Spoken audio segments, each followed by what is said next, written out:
Hi there. So in this video we are going to talk about WP-CLI Behat test. So this video is for those who used to make CLI command or contribute to the CLI command. So those who knows when contributing CLI commands we have to write tests which is called Behat test. So if you don't know what is Behat test, then I have already created a basic video about Behat test. So if you want to know what's that, I would recommend to watch this video first and then come back again in this video. Otherwise, if you know what this is, then continue watching. So let's begin. So in this video, I have already showed how we can run Behat test. For this video, I'm gonna show you the connection problem we are having during running the Behat test and how to fix it.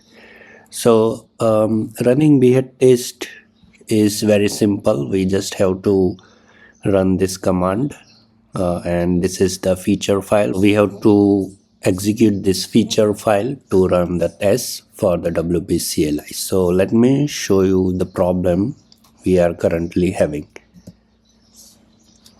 So it is saying that DB name WP-CLI test WP user password is not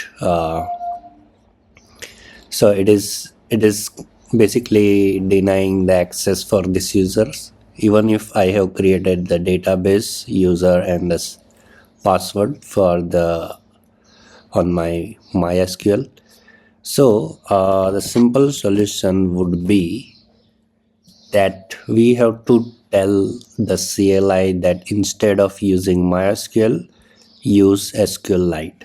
So for that, we just have to simply add this piece of code in the beginning of the command. So let me show you that. So this was our command and we just have to add WP-CLI test db type SQLite. And once I hit enter, it will start executing successfully. So as you can see, there is no issue now of connection. So this is basically we are saying command that instead of MySQL just use SQLite. So yeah, this is the fix. It's very simple. If you have any doubt or question related to Behat test, please write down below in the comment section. Thanks for watching this video and I'll provide both of these links in the description section. Thank you.